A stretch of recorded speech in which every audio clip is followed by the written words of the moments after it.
Bapak-bapak punya harta, ingat kewajiban kita. Membahagiakan istri itu kewajiban suami. Maka gunakanlah harta itu untuk membahagiakan istri. Menyekolahkan anak-anak, membiayai pendidikan anak-anak, itu kewajiban suami. Kalau kita punya harta, jangan sampai pendidikan anak-anak kita terhenti. Lakukan. Kita punya orang tua di kampung yang perlu bantuan kita, bantu. Sebab orang tua itu sudah tidak lama lagi hidupnya. Maka bahagiakan dia, penuhi semua keperluannya. Kalau ibu-ibu kaya, boleh tidak dia membahagiakan suaminya? Macam mana? Secara hukum, istri tidak punya kewajiban memberikan bantuan kepada suaminya. Sebab suami bukan tanggungan istri, tapi istri tanggungan suami. Tapi kalau istri membantu suaminya, membahagiakan suaminya, bagaimana? Maka pahalanya akan berlipat ganda. Karena dia membayarkan sesuatu yang bukan kewajibannya. Setiap sen demi sen yang dikeluarkannya untuk membahagiakan keluarganya, melengkapi kebutuhan hidup keluarganya, itu dihitung sedekah. Jadi bapak-bapak jangan bosan membahagiakan istri, karena itu kewajiban. Tapi istri kalau membahagiakan suami dengan harta yang dimilikinya, itu kehormatan.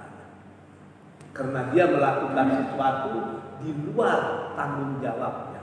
Itu kehormatan, penghargaan yang luar biasa. Hari ini kita berbicara tentang al-bakhlu. Al-bakhlu. Bahasa Indonesianya kikir. Bahasa Minangnya ceki. Bahasa Melayunya kedekut. Kalau bahasa Minang yang lebih tinggi lagi, sampili. Lebih tinggi daripada itu, sampili tarian. Kalau bahasa Melayu lama, tangkai jering. Tangkai jering. Kalau bahasa Tulang Nasution, poli.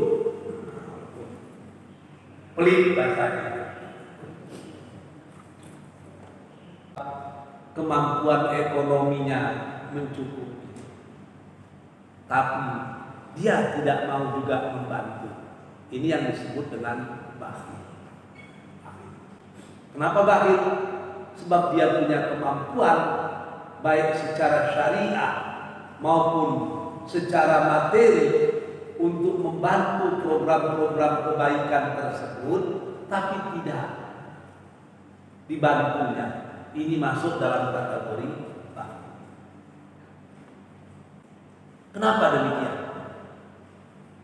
Sebab seperti yang sering kita katakan, fungsi harta dalam Islam itu kan cuma 3. Ibu-ibu punya harta, bapak-bapak punya harta, fungsinya cuma 3. Kalau kita gunakan di luar dari yang 3 itu sudah menyalahgunakan harta. Apa fungsi yang pertama dari harta? Melaksanakan al-wajibat. Melaksanakan semua kewajiban-kewajiban. Bapak-bapak punya harta, ingat kewajiban kita. Membahagiakan istri itu kewajiban suami. Maka gunakanlah harta itu untuk membahagiakan istri. Menyekolahkan anak-anak, membiayai pendidikan anak-anak, itu kewajiban suami. Kalau kita punya harta, jangan sampai pendidikan anak-anak kita terhenti. Berikan pendidikan, sebab itu al-wajibah, kewajiban.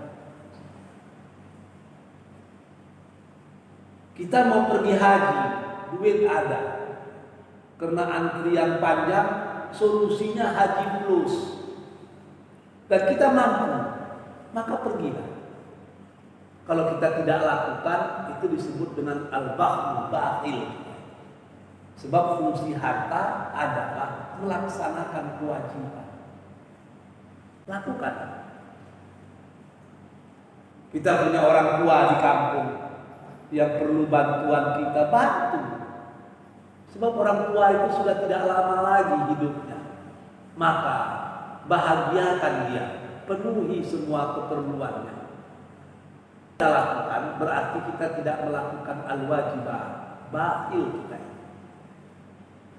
Jadi fungsi harta itu yang pertama, melaksanakan semua kewajiban-kewajiban. Kalau ibu-ibu kaya, boleh tidak dia membahagiakan suaminya? Macam mana?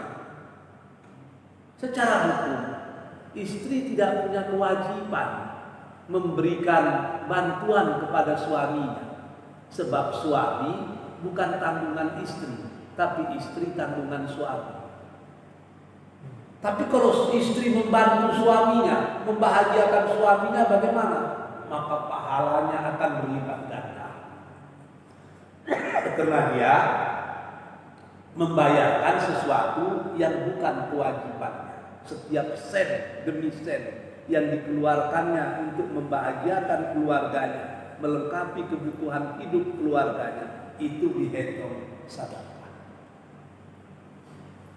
Jadi bapak-bapak jangan bosan membahagiakan istri, karena itu kewajiban. Tapi istri kalau membahagiakan suami dengan harta yang dimilikinya, itu kehormatan. Karena dia melakukan sesuatu di luar tanggung jawabnya. Itu kehormatan, penghargaan yang luar biasa. Maka menurut sebahagian ulama, pahala wakaf itu lebih besar dari pahala zakat. Kenapa? Karena zakat itu kewajiban yang mesti dikeluarkan. Kalau tidak kita keluarkan berdosa. Sementara wakaf itu bukan kewajiban, tapi itu kehormatan. Maka di negara-negara yang kuat keislamannya, wakaf itu hidup. Sebab orang ingin memberikan sesuatu melebihi kewajiban yang